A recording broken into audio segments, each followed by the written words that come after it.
சிவாய நமக. திருவண்ணாமலையில் கிரிவல பாதையில் அமைந்துள்ள சந்தைமேடு என்ற இடத்தில் உலக சமாதான மாநாடு 2 நாட்கள் நடைபெற்றது.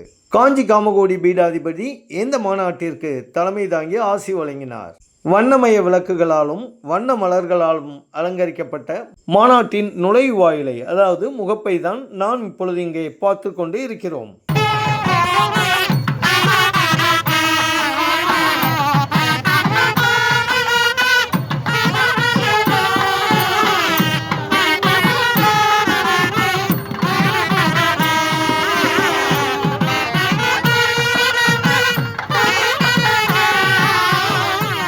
மாநாட்டின் உட்பகுதி குளிரூட்டப்பட்டு வண்ணமய மலர்களால் அலங்கரிக்கப்பட்டது.